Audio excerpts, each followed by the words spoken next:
WinBack released in 1999 for the N64 and 2 years later for the PlayStation 2 by Koei Studios. A lot of people write WinBack off as nothing more than a Metal Gear clone, and that's just not the case.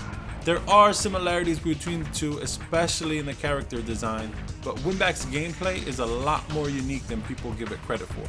WinBack is actually the first game to incorporate modern cover shooter mechanics as we know them today.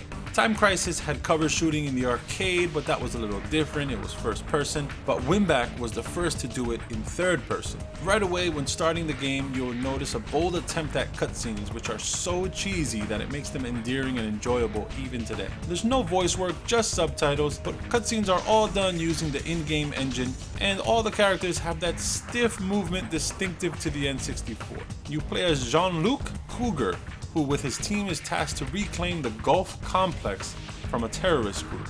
Finally, you're thrown into the first mission where the game's true charm starts to show. At first, holy stiffness McGee's. It'll take about 20 minutes to adapt to the 1999 controls, but you'll get used to it. After that, the game is quite enjoyable. Let's go over the controls. Jean-Luc runs around with the N64's control stick with just about the same running animation as Solid Snake.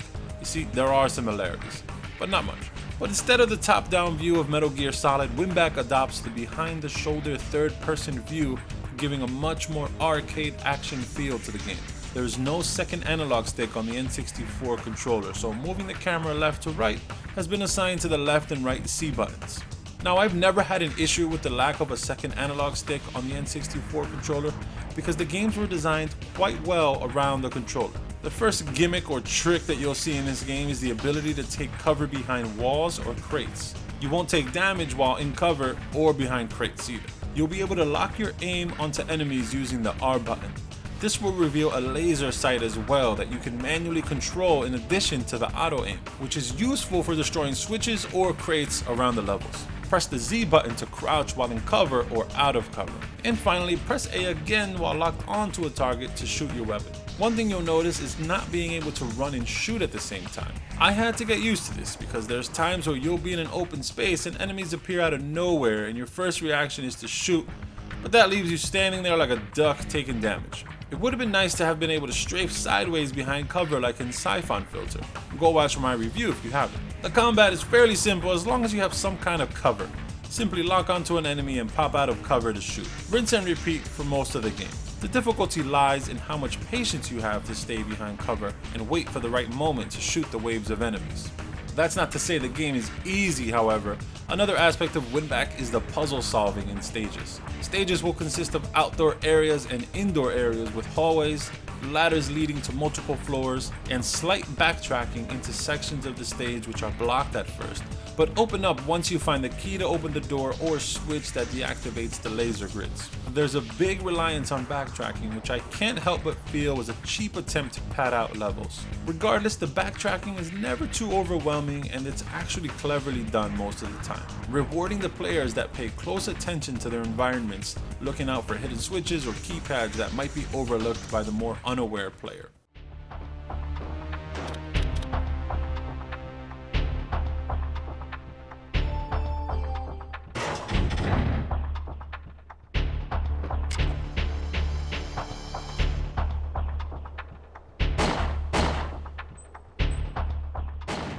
The graphics in WinBack are above average for the console. Like I said before, character models are large and fully proportional like something you would have seen in 1999's latest arcade games. WinBack might have been too much for the N64 to handle, however, as textures and lighting on objects around the map leave something to be desired, with an occasional slowdown in frame rate from time to boot. The infamous N64 fog is here as well. While playing, I couldn't help the feeling that the resolution of the N64 is holding the game back, causing everything to look blurred, making it almost impossible to see switches or enemies at a distance. The footage here is captured on original hardware, but the game probably looks a lot better using emulation. It's nothing your eyes won't get used to after a while, especially if you're used to playing retro games.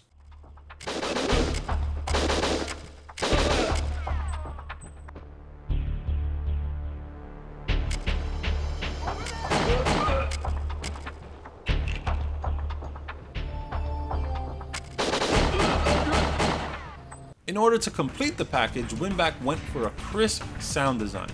Music is what I would call techno-funk, hitting hard during action sequences. The main background track will last entire stages. When low on health, about midway and below, the music changes into a more frantic beat, reminiscent of Metal Gear Solid, in order to give a sense of precedence to the player. Obtain a health pack and the alarming music fades away back into a subtle beat to give that sense of relief to the player. Jean-Luc walks around with very pronounced footsteps that change to reflect the kind of surface he's on, a touch I love to see done in video games.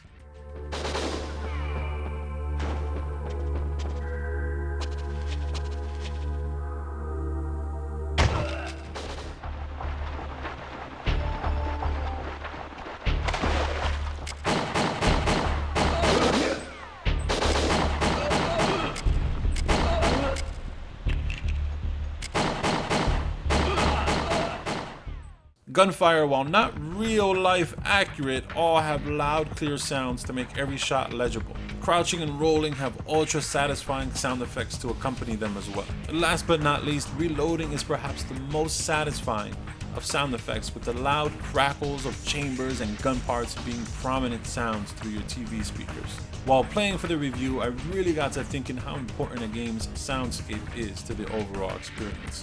And WinBack does not disappoint.